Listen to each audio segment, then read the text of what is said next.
Haftarah portions, and as you know, Haftarah is a word that means completion, and it's a section from the prophets that goes along with the weekly Torah portion. Now, this week's Torah portion is called Chayei, the life of Sarah.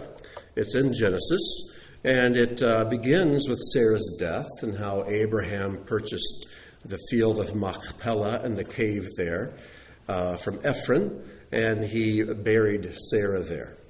And it goes on and covers some other issues, but then when you get to the end of the book, we see Abraham doing something that is striking. After Sarah dies, Abraham remarries, and he has a number of more sons, about 6 if I'm not mistaken. And the passage is in Genesis 25, verses 1 to 6. This is what it says. Abraham took another wife whose name was Keturah. She bore him Zimran, Yokshan, Medan, Midian, Ishbak, and Shua. And then it goes on to tell about some of their sons and so on. And but anyways, before Abraham died, he had these 6 sons. We don't know how many daughters and how many grandchildren, possibly great-grandchildren. But then it says in verse 5, Abraham gave all he had to Isaac, but to the sons of his concubines, Abraham gave gifts. And while he was still living, he sent them away from his son Isaac eastward to the land of the east. This is one of the reasons why in the Eastern religions, in Taoism, in Buddhism, and Shintoism, you will find many teachings that are almost identical to the teachings of Torah. There have been books written that take some of the statements of Yeshua and the statements of Buddha, and they're almost word for word identical. Now, please don't hear me endorsing these Eastern religions as being a legitimate way to God. That's not what I'm doing. But there are definitely similarities, and this explains where those similarities came from. Abraham was an incredibly wise man, a prophet of God, who taught and discipled many souls during his lifetime. And he gave these gifts also to his sons, but then he sent them to the land of the east, and they carried these things, these teachings with them. But he gave everything else to his son Isaac. And this is the connection with this week's Haftarah portion, which is found in 1 Kings chapter 1. 1 Kings chapter 1, verses 1 to 31. So if you would turn there, please. 1 Kings 1, verse 1. What I'm going to do is read through the Haftarah portion and make a few comments as we go through, but then come back and address an issue that is right at the heart and foundation of everything that's wrong with you and me. So, 1 Kings chapter 1. As in our Torah portion, we see Abraham dying. In this Torah portion, we see King David dying. It says, King David was old, advanced in years. They covered him with garments, but he did not become warm. His servants said to him, Let there be sought for my lord the king a young virgin, who will stand before the king and be his attendant. She will lie in your bosom, and it will be warm for my lord the king. They sought a beautiful girl throughout the boundary of Israel, and they found Avishag the Shunammite and brought her to the king. The girl was exceedingly beautiful, and she became the king's attendant, and she served him. But the king was not intimate with her.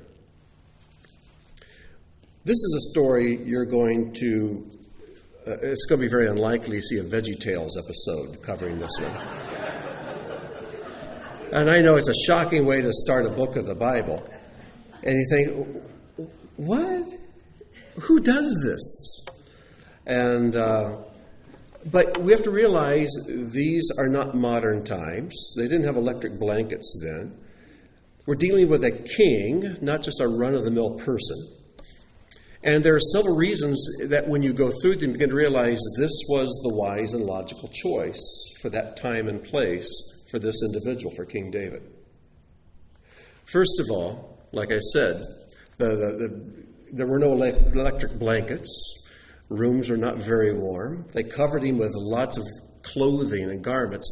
It just wouldn't keep the heat in because, after all, blankets and clothing don't produce heat. They're just to hold in what heat there is.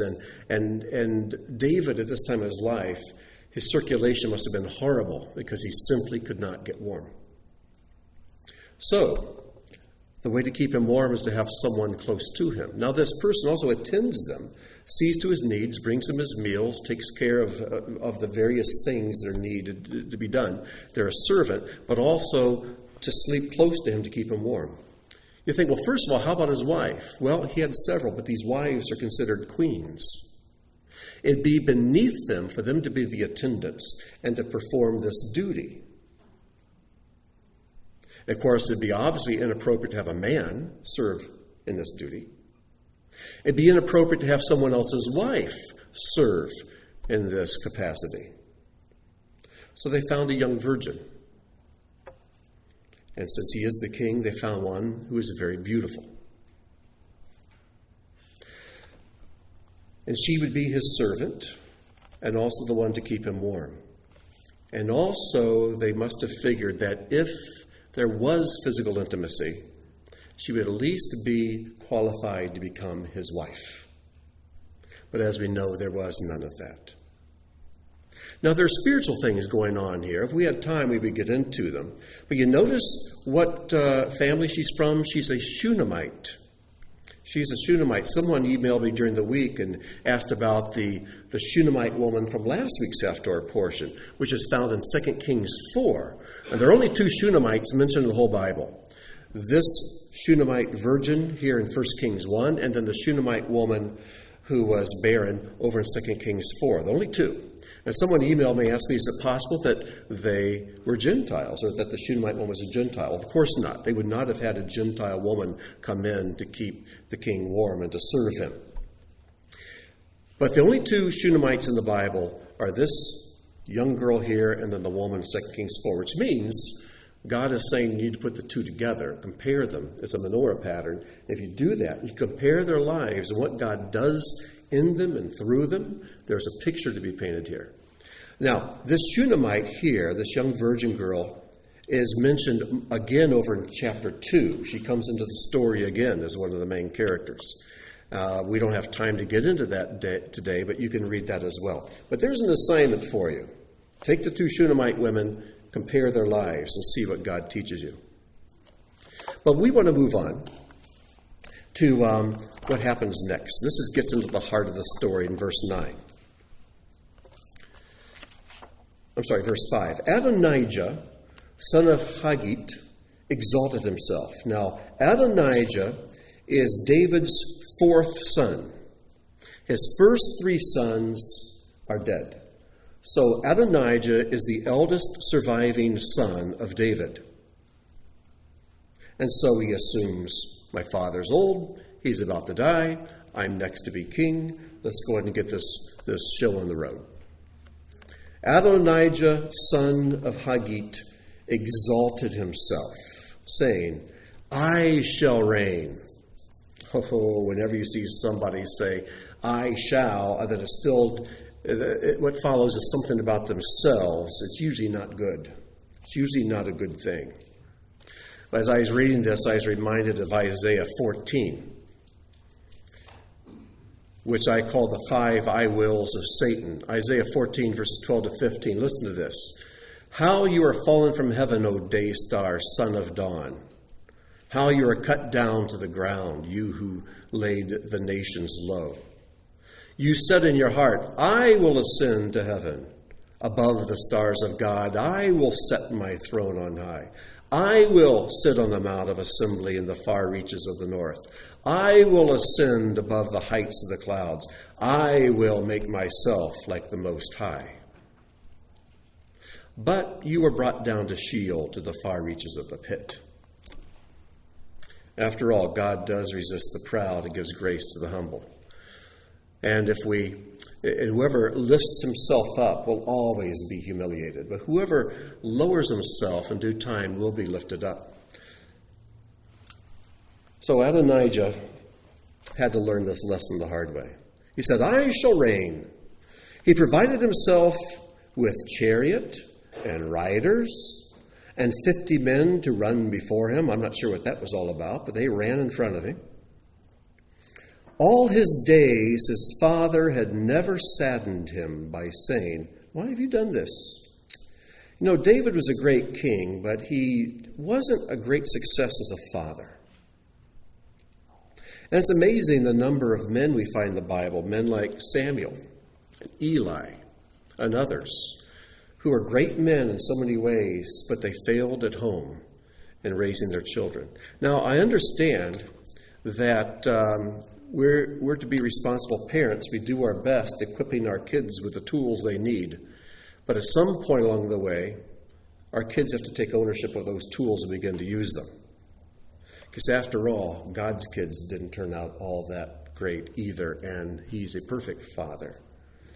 And so I'm not blaming David and Eli and Samuel, but here the scriptures are pointing out something David failed to do.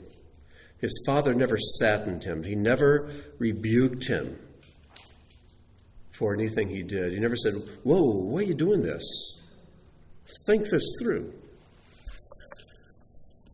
A comment by Rashi. He says, "He who refrains from disciplining his child ultimately leads him to his death." He who refrains from disciplining his child ultimately leads him to his death. And of course, we're all familiar with the passage about rebuking the child and chasing the child with the rod and so on. And I do believe in corporal punishment. I believe that until a person's ready to understand things in their brain, God has provided a certain part of the anatomy that can receive some pain without doing any damage. But until a person can understand, physical pain is the only thing that can begin to get through. And I think the most foolish things I've ever seen as an adult trying to reason with a little child. It's like, come on, are you serious? So we need to learn how to use physical discipline in a wise way. But with that said, the scriptures say to rear up a child according to his way, and when he is old, he will not depart from it. And that is what it says in the Hebrew. Raise up a child in his way. In other words, if you have 4 or 5 kids, each one will need to be disciplined in a specific, tailor-made way for their personality and character. And as the child grows, you're going to see that character arise. You're going to find that one kind of discipline doesn't work with one child, whereas it does with another. There's not this one-size-fits-all. It means we must be extremely sensitive to the personality and the character within each child God gives us. And we must rear that child and discipline that child in that particular way for that child. And you know, I learned this kind of late in life, but I want to pass it on to you, those of you who have little ones. Be very sensitive to the makeup of each child you have, and tailor-make your discipline for that one. And you're going to, I think, have a lot more success. What else does it say here? Moreover, he was very handsome, and his mother bore him after Absalom. So he's a good-looking guy, and he's never been disciplined. He's next in line to be king. People follow him. He's a natural-born leader. I mean, everything logically says Adonijah's time to saddle up and start ruling. It says in verse 7, he discussed with Joab. Now this is interesting. I like this word, he discussed. In Hebrew, it says, Vayiyu davariv. In other words, he made words. He did words. Doesn't say he spoke. Doesn't say he reasoned. It doesn't say he sought out counsel. He just made words. And so much conversation is just a matter of making words rather than really accomplishing anything of a spiritual nature. So he made some words with Joab, son of Zeruiah, and Abiathar the Kohen. So here he gets a military leader and he gets a priest, and they assisted following after Adonijah. But Zadok the Kohen, Benaiah, son of Jehoiada, who becomes Solomon's muscle, so to speak. As you read through 1 Kings, whenever Solomon had to have someone dealt with, it was Benaiah he sent after him to take care of it. So he was Solomon's right-hand man. Nathan the prophet, Shimei, Ray, and David's mighty men were not with Adonijah. It wasn't that they were against him or for him. It's just they were waiting for David to make a decision here. Who's going to be king next?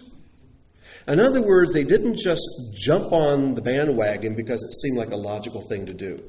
They awaited a word from the king. We must be very careful to do the same thing. If David had said Adonijah is to be king next, they would have followed him. If David had just died without appointing a king, Adonijah is probably the one they would have followed. He was the next one in line. But as long as David was alive, they're awaiting a word from the king. They were patient. And then it says in verse 9, Adonijah slaughtered sheep, cattle, and fatted bull at the Zohelet stone, which is near En Rogel. I'm tempted to comment on those, but we don't have time today. And he invited all his brothers, the sons of the king, and all the men of Judah, the king's servants. But Nathan the prophet, Benaiah, the mighty men, and his brother Solomon he did not invite. All of his other brothers he invites, but not Solomon. May I suggest that whenever you see something taking place, and the temptation is to jump on the bandwagon, listen to what is not being said, pay attention to what is not being done, and look at who is not being invited. And that will reveal an awful lot about the heart of the person who's taking control. You know, when you look at a Torah scroll, what you notice are all the black letters that are handwritten on the scroll.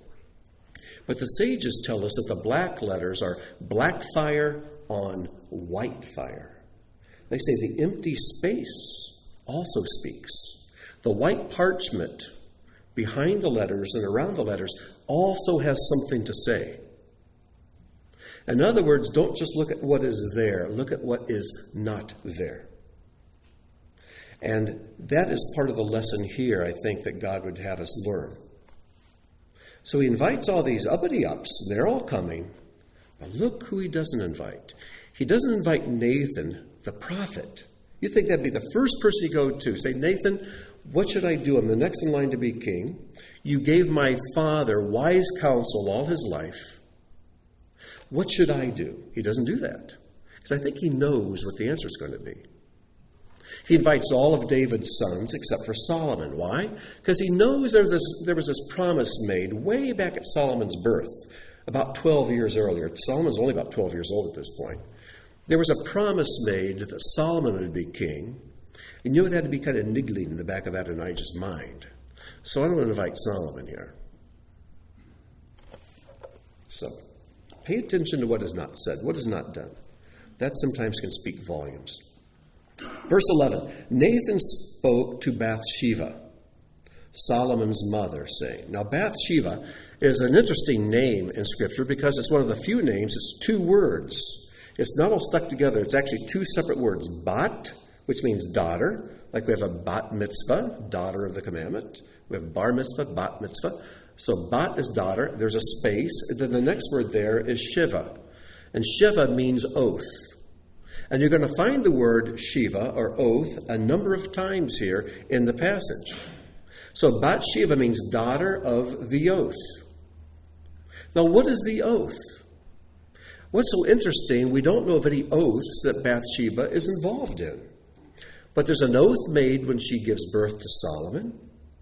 And then there's some oaths made to her here. It's almost as if God, before she was ever born, knew that it would be the oaths that are made surrounding her offspring that would identify her as a character. Now, here's what's so unusual about Bathsheba. It's going to be her son Solomon who becomes the next king, the greatest king of Israel. And yet, Bathsheba became David's wife through adultery and murder.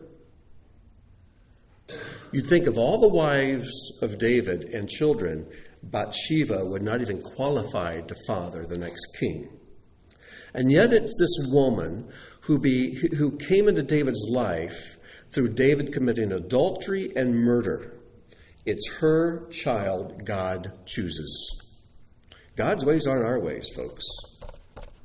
And sometimes we see someone we think is a great holy man. Oh, that's the one God's going to pick. And then God picks some guy who seems to have nothing going for him, and that's the one God chooses. In fact, you find that pattern pretty often throughout the scriptures. Anyways, Nathan spoke to Bathsheba, Solomon's mother, saying, "Have you not heard that Adonijah, son of Haggith, has become king? But our Lord David does not know it. So now go, I will give you counsel now so that you may..." Now the word you may have in your Bibles is save or rescue. The word there is the word malat, which means to escape, so that your soul may escape. You may escape with your life and the soul of your son Solomon.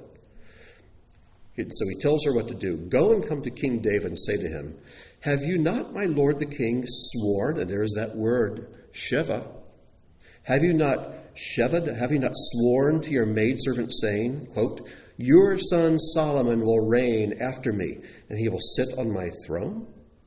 Unquote. Why has Adonijah become king? Where is this promise made? Two places. Let's go to 2 Samuel, or you can just listen. 2 Samuel chapter 12, verse 24. As you know, David committed adultery with Bathsheba, then had her husband killed. Uriah had him killed. Nathan comes to him and kind of reveals to David what he's done. And when David realizes what he has done, he repents. Bathsheba gives birth to a son who dies at birth. And then it says, then David comforted his wife, Bathsheba, and went into her and lay with her, and she bore a son and called his name Shlomo, Solomon, which means peace, or his peace, or peaceable. And Adonai loved him and sent a message by Nathan the prophet. It doesn't tell us here what that message was. And so he called his name Yedidiah, which means beloved of the Lord. Why? Because of Adonai. So Solomon has two names, Shlomo, which means peaceable or his peace, and Yedidiah, which means beloved.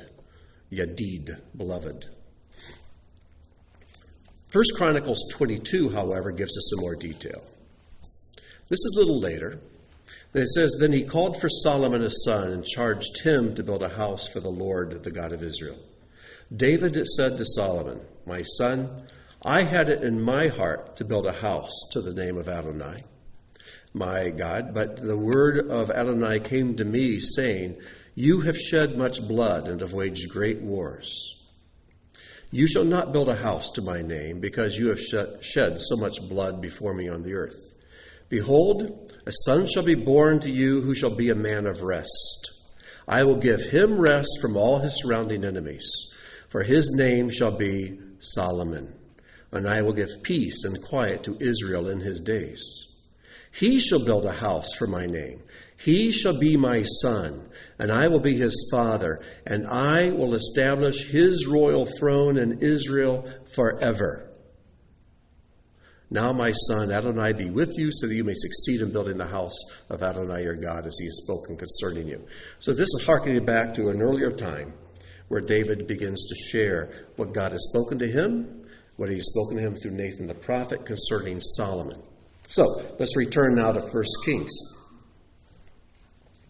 Bathsheba has been given instructions by Nathan. So we'll pick it up in verse 14. And Nathan says, while you are still speaking there with the king, I will come in after you and supplement your words. Verse 15. So Bathsheba came to the king into the chamber. The king was very old, and Avishag the Shunammite was serving the king. Bathsheba bowed and prostrated herself to the king. Now this is something normally a wife of the king would not do. She might bow to him, acknowledge him, treat him with grace and respect, but to prostrate herself on the floor, this is very unusual. So the king said, what concerns you? He knew right away there's something on Bathsheba's heart. So he says, what concerns you? She said to him, my lord, you swore to your maidservant by the Lord your God, Only Solomon, your son, will reign after me, and he will sit on my throne. But now, behold, Adonijah has become king, and now, my lord the king, you did not know. He has slaughtered ox, fatted bull, and sheep in abundance, and has invited all the king's sons, as well as Abiathar the Kohen, and Joab, the commander of the army. But he has not invited your servant Solomon. And you, my lord the king, the eyes of all Israel are upon you, to tell them who will sit on the throne of my lord the king after him. For it will happen that when my lord the king lies with his forefathers, I and my son Solomon will be deemed sinners. In other words, Solomon would pose such a threat to Adonijah that Adonijah would deal with him. He'd probably have him killed, or at least put into exile, and Bathsheba as well. And then while she's talking, it says, behold, she was still speaking with the king when Nathan the prophet arrived. They told the king, saying, Nathan the prophet is here. He came before the king and prostrated himself to the king with his face to the ground. Nathan said, my lord the king, have you said, Adonijah will reign after me, and he will sit on my throne? For he has gone down today and slaughtered ox, fatted bull, and sheep in abundance. And he has invited all the king's sons, the generals of the army, and Abiathar the Kohen. And behold, they are eating and drinking before him, and they have said, long live King Adonijah. But me, I, your servant, and Zadok the Kohen, Benaiah, son of Jehoiada, and your servant Solomon he did not invite. Can it be that this matter has come from my lord the king, and you have not informed your servant, who will sit on the throne of my lord the king after him? Then King David answered and said, summon Bathsheba to me. She came before the king and stood before the king. The king swore, there's that word Sheva again. The king swore and said, as Adonai lives, who has redeemed my life from every trouble, I swear, there's that word, of course it's in brackets, he didn't, but that's what's inferred, that as I have sworn to you by Adonai, the God of Israel, saying, Solomon your son will reign after me, and he will sit on my throne in my place, so shall I fulfill it this very day. Bathsheba bowed down to the ground and prostrated herself to the king. She said, may my lord King David live forever. And that's where the Haftarah portion ends. But it's tempting to read on to see what David does. He has Solomon put on his own mule and has every feast made, and everybody go out and they have this huge party, and Adonijah is saying, what's the noise? What's going on over there? And then he says a big whoops. All right. You know, I was reading this and thinking, David's first great act that's recorded in scriptures is the slaying of Goliath. You know the story so well. He's a young boy, has the one stone in a sling, and goes out and slays this giant walking piece of blasphemy, Israel's enemy. And then here we have David's last great act as king. And this one, in many ways, is more important than the first one. He went and killed one man, a giant, yes, but he killed one man, and possibly the army of Israel could have gone out and done that. But only King David could set the entire direction for the history of Israel at this point by saying, not Adonijah, Solomon is going to be king. That set the course for Israel's history. That was a greater act than killing Goliath. May not have taken as much courage and bravery, and it doesn't make for as good a movie, but every bit as important. And this is why we need to learn to measure things for the results they have, not just for the glory and the drama of the moment. We all want to go out and kill the Goliaths and be carried around people's shoulders as the big hero. But here's a decision he makes in his bedroom before Nathan and Bathsheba, two people, by simply saying, not Adonijah, Solomon. And what a powerful impact that decision had. Much bigger one than the whole Goliath thing. That was small potatoes. When it comes to the fruit, when it comes to the impact of the action. This has a much, much, much greater impact than killing Goliath ever could have. So let's talk about Adonijah. Adonijah is an interesting character because Adonijah is following logic, but he's following with a healthy dose of ego and pride. And nobody likes a proud person. A proud person may get admiration, but a proud person never has friends. Never really has loyal friends.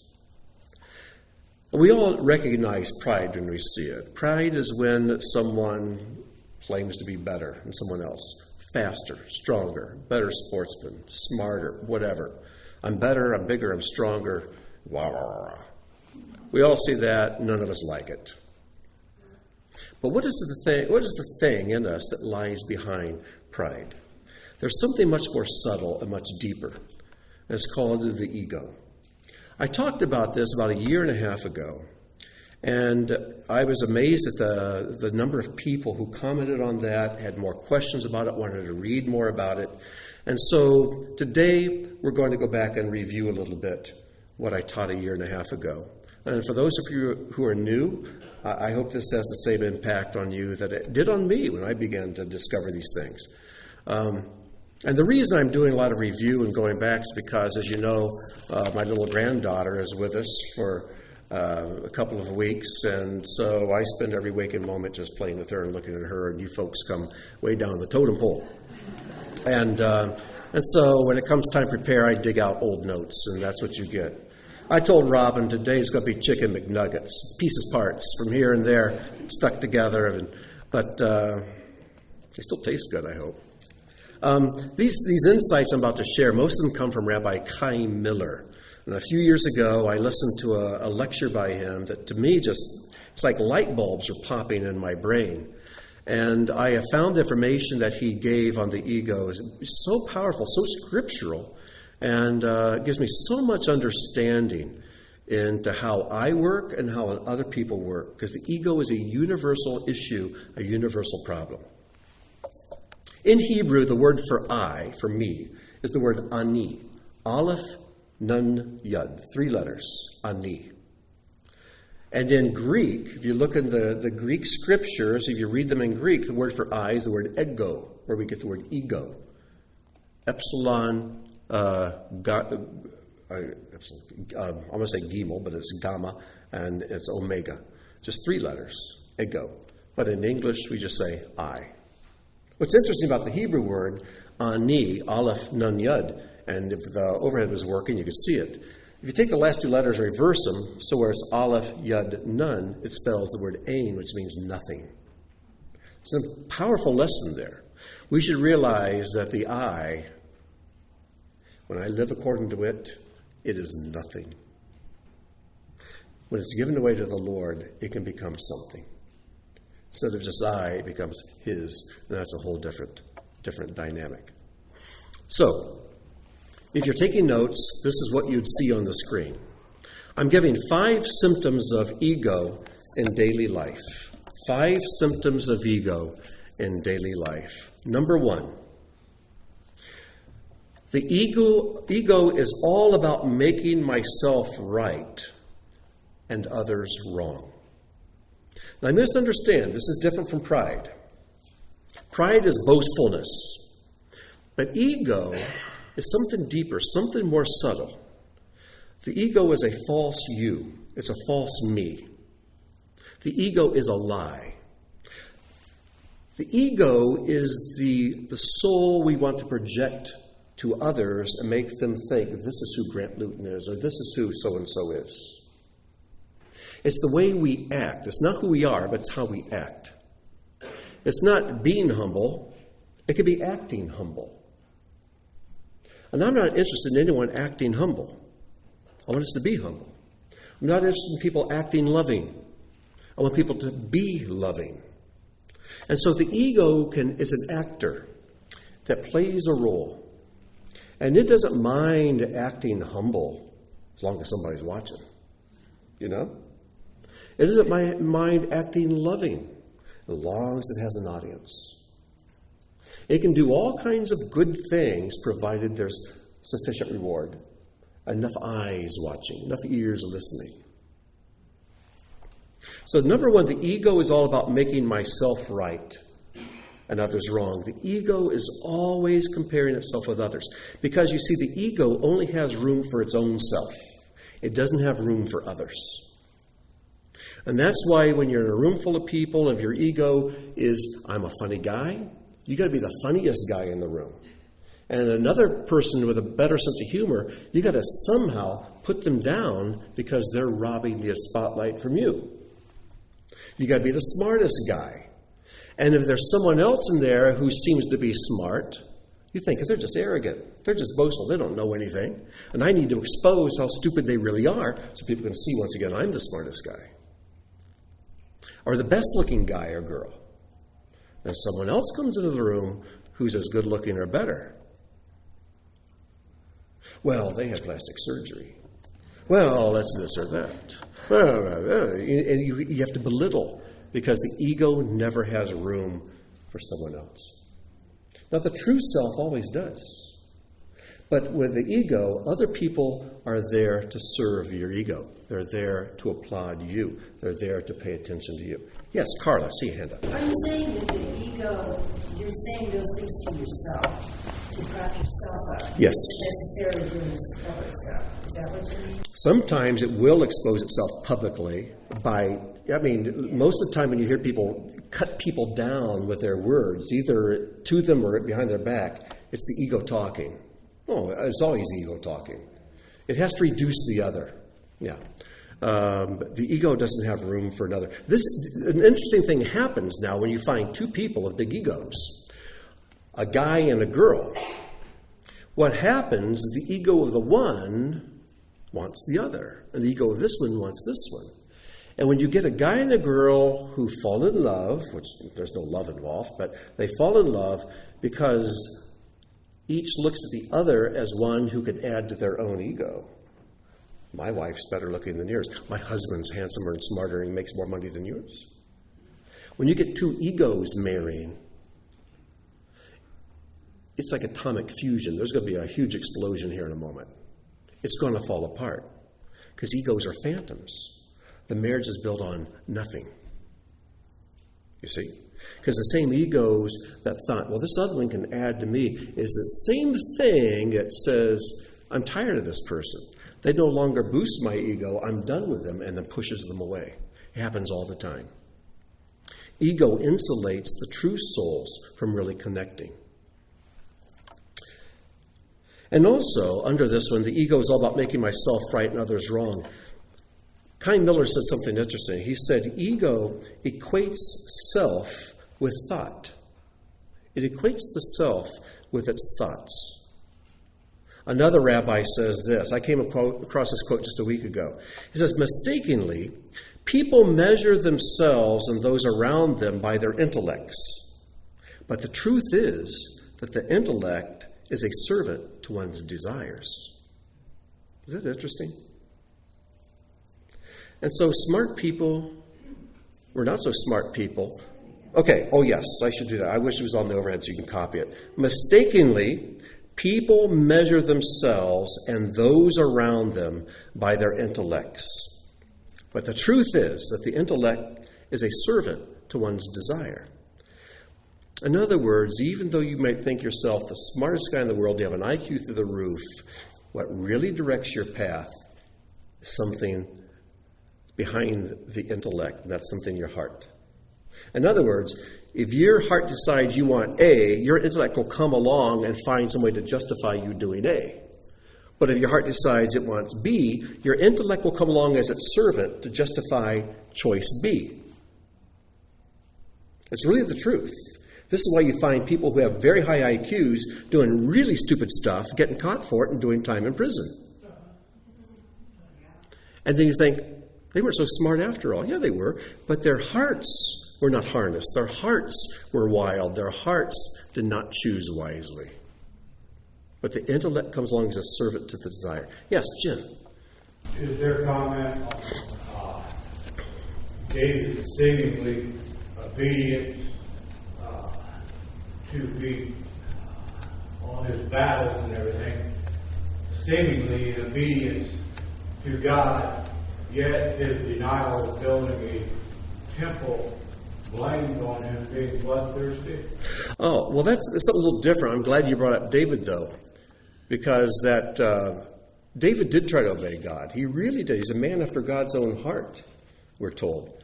But let me give you an example of where David used his intellect to serve a wrong desire. He's supposed to be out in battle, correct? Israel's winning. He goes home for a break. He's up on the roof of his palace. He looks down and he sees a woman bathing, Bathsheba. Bathsheba's a married woman. David already has several wives. He doesn't need another one. But his heart wanted that woman. So what does he do? He uses his intellect to come along and justify his desire.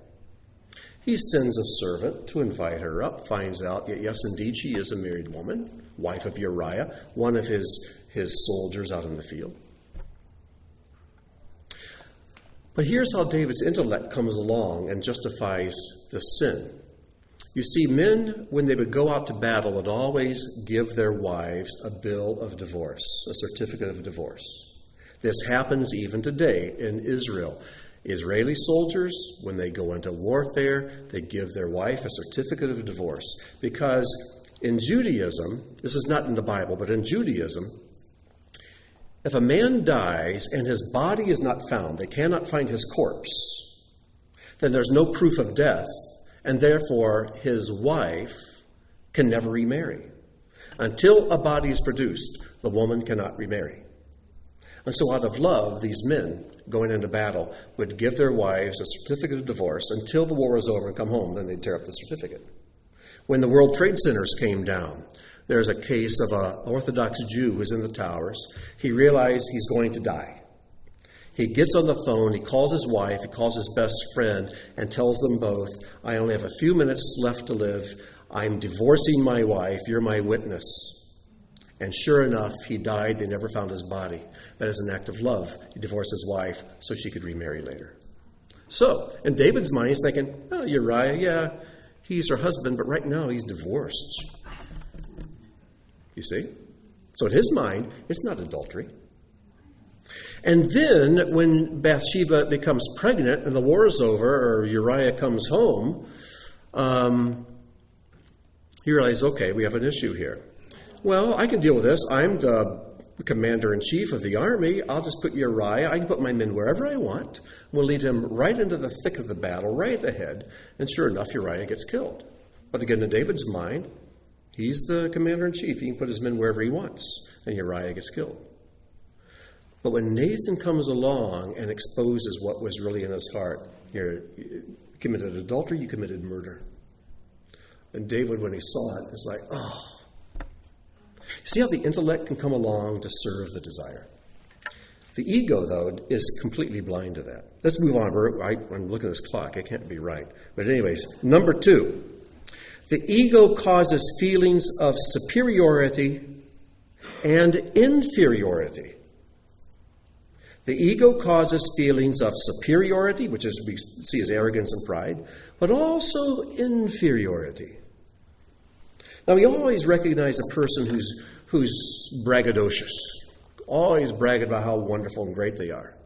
But you know the ego can work just as effectively in people like, oh, I can't do anything. Oh, nobody loves me. Oh, I'm a doormat. Please wipe your boots on me, And people who do that, it's also sin. That's also ego.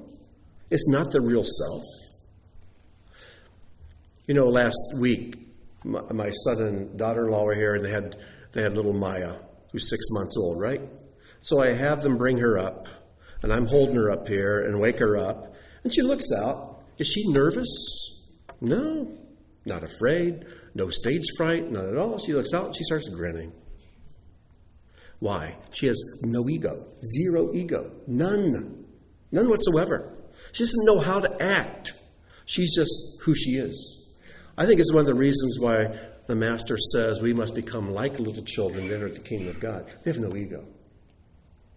So she's not trying to put herself out front, but she's not trying to cower in fear either.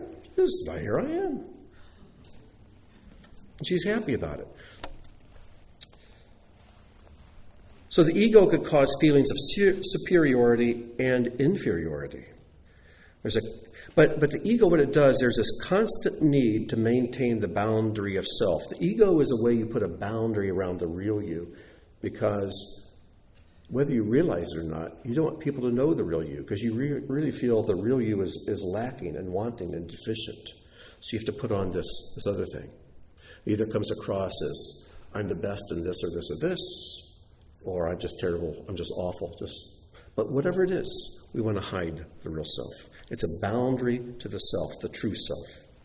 Number 3, the ego equates having with being. The ego equates having with being. We must have more to maintain the boundary of self. People who shop till they drop, they just cannot hold on to their money. They have to spend. This is the ego making you do this. Because the ego keeps saying, if I have more stuff, then this props up this face I want people to see.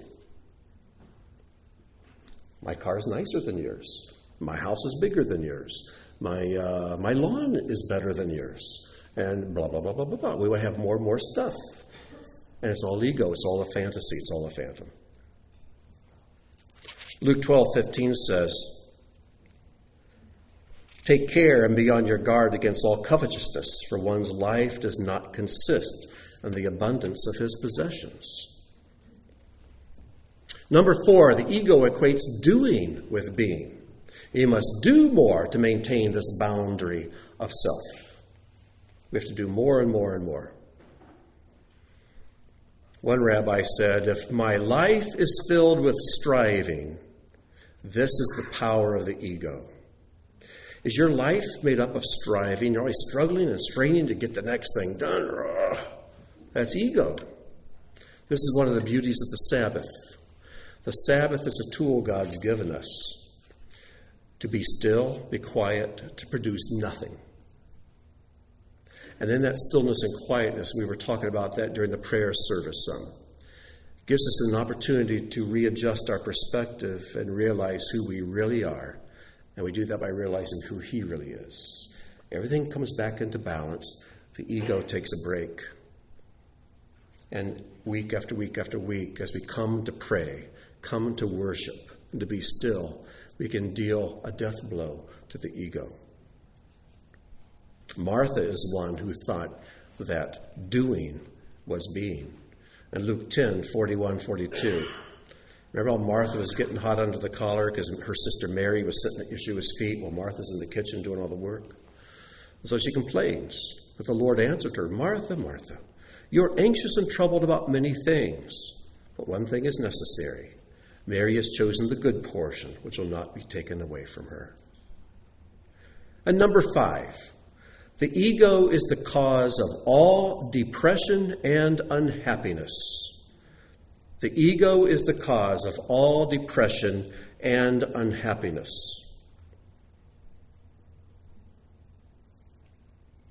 You ever been unhappy? Ever been depressed?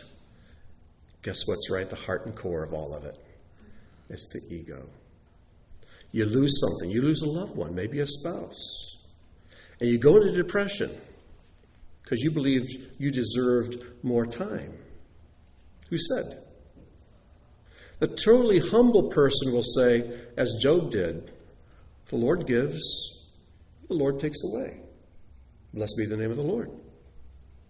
The truly humble person, even though they're hurting and they're in pain, they don't go into depression because they thank God for the wonderful years they had together with their beloved. But the ego says, but you got shorted. You deserve more time. What am I going to do now? This isn't fair. Wah. You understand? I'm not saying you don't mourn, but to go into depression, that's ego. Every single time.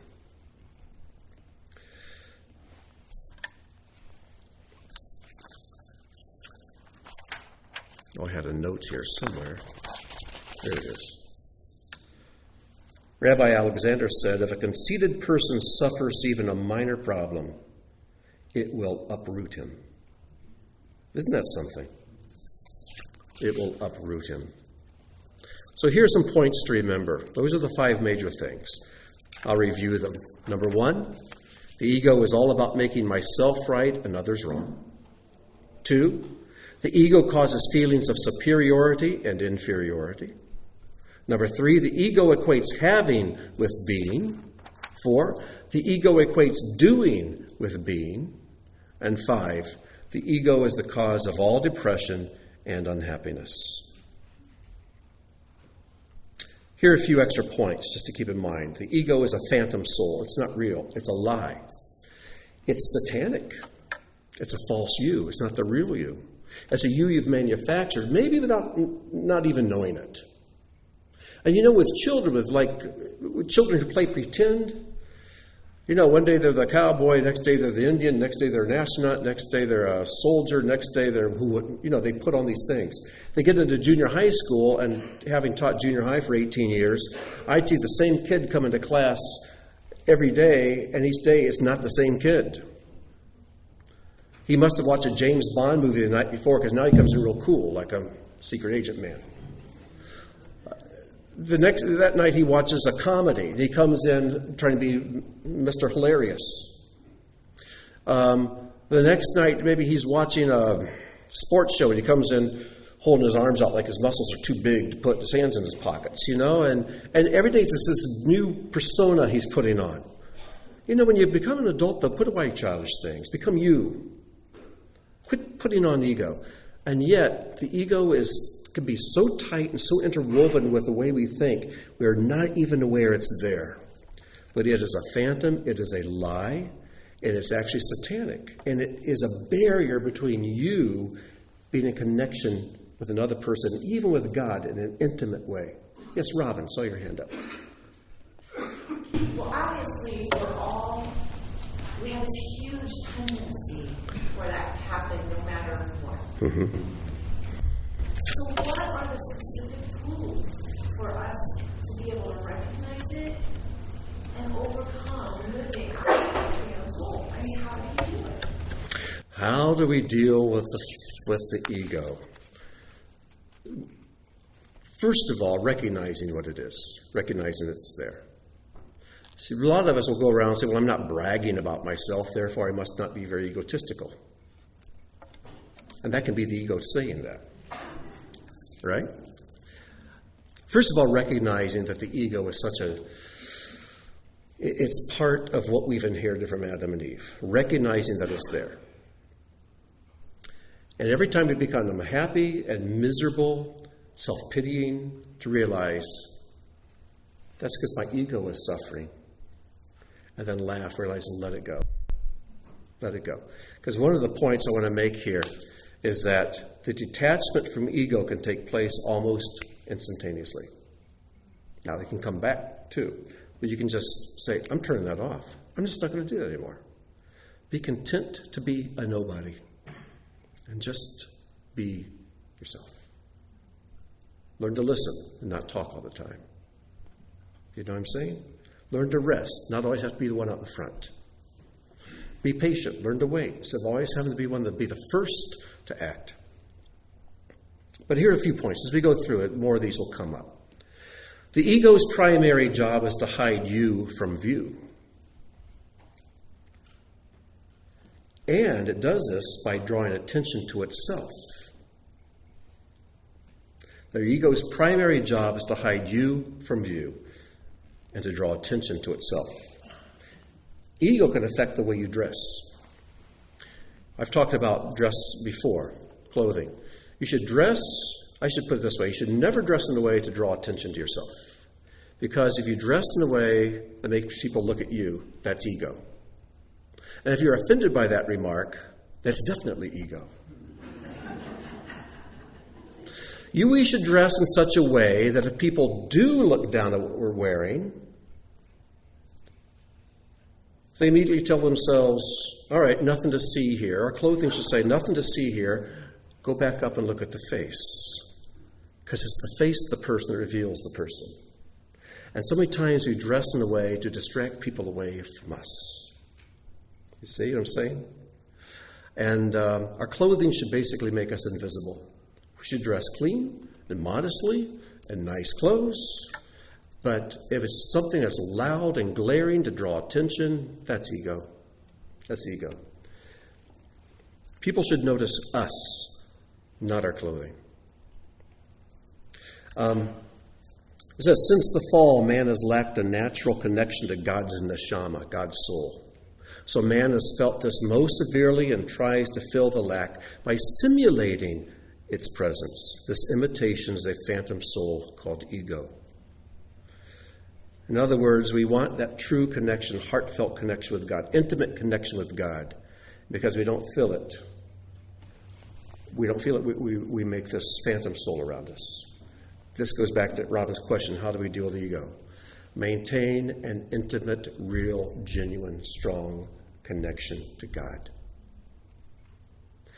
Make the awareness of Him, His reality.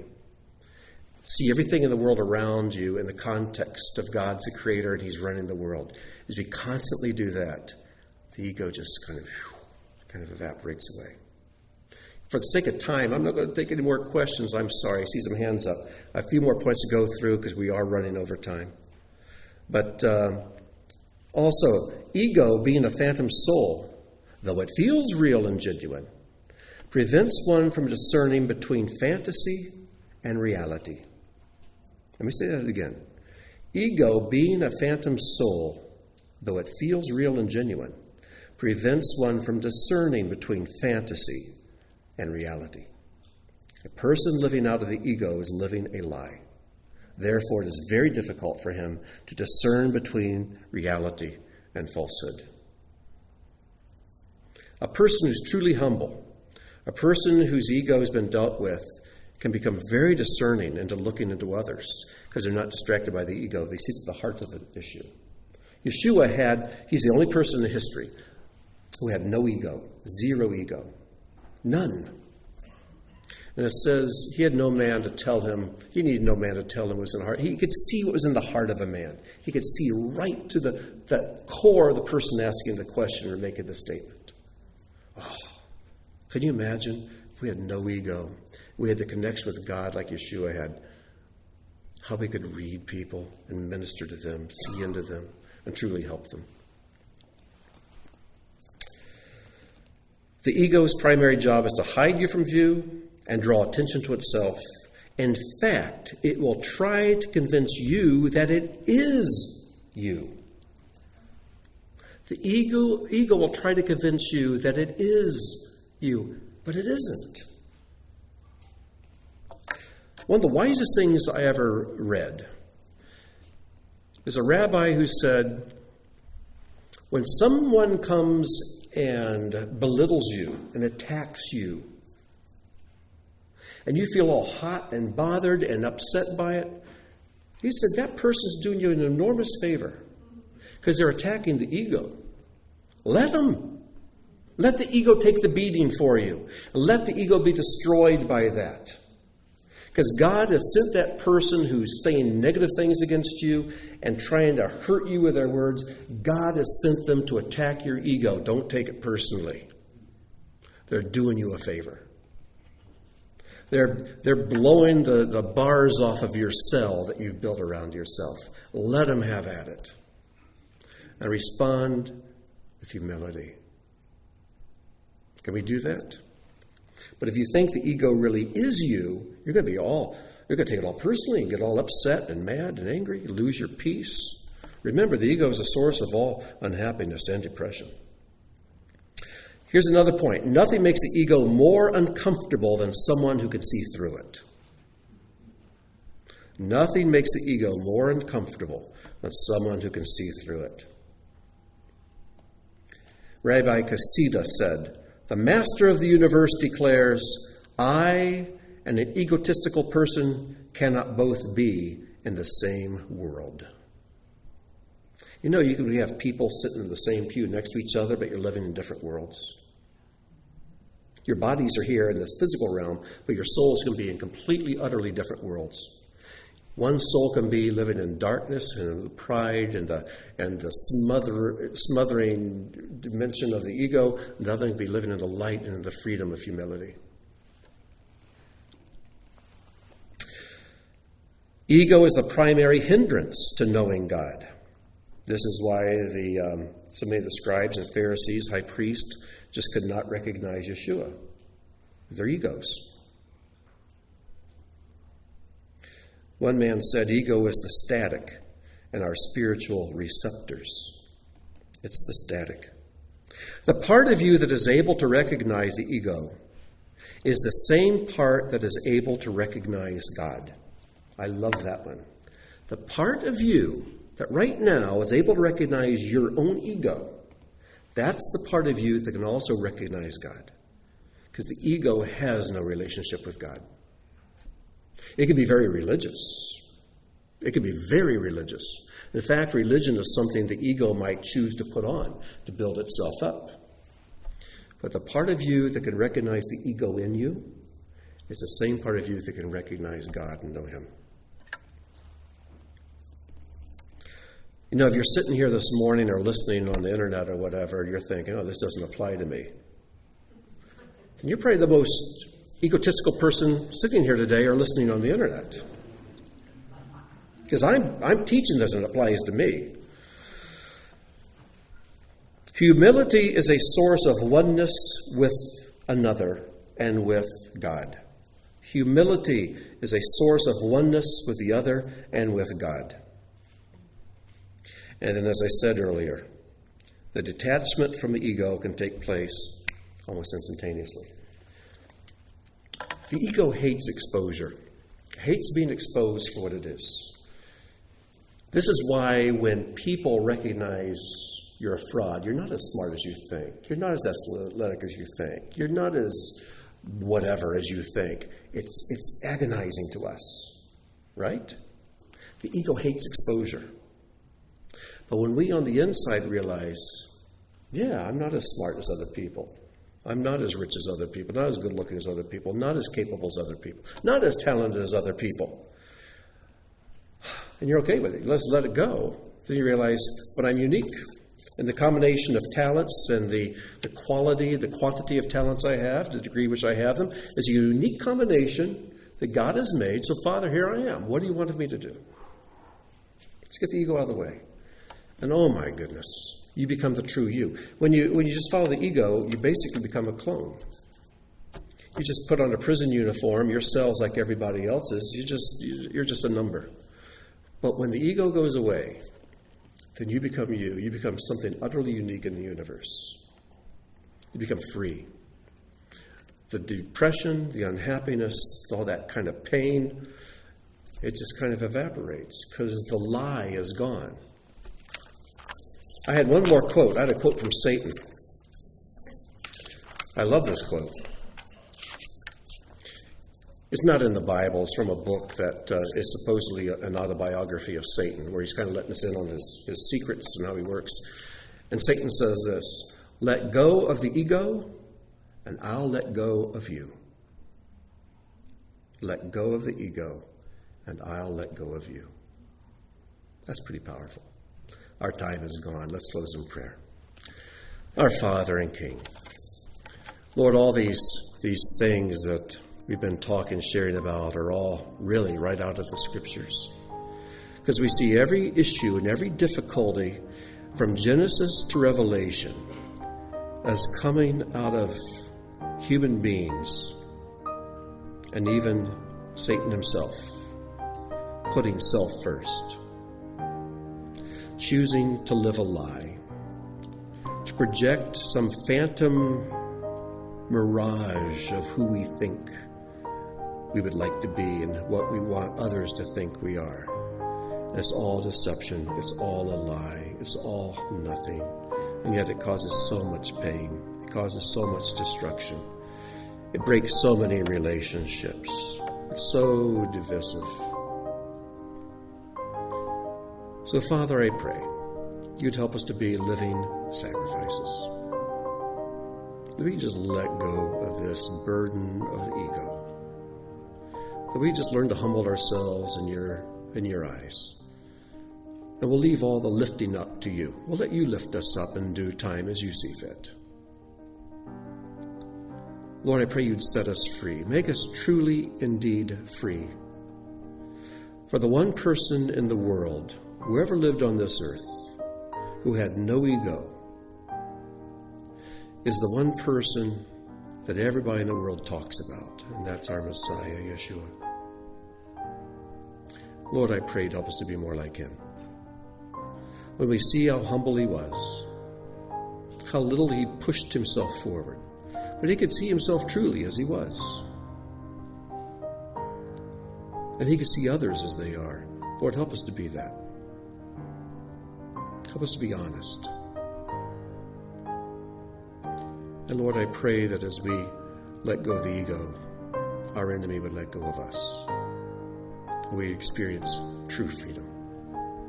Lord, we thank you that this is possible. We thank you for the light of your word that exposes this falseness, this phantom soul in our own lives.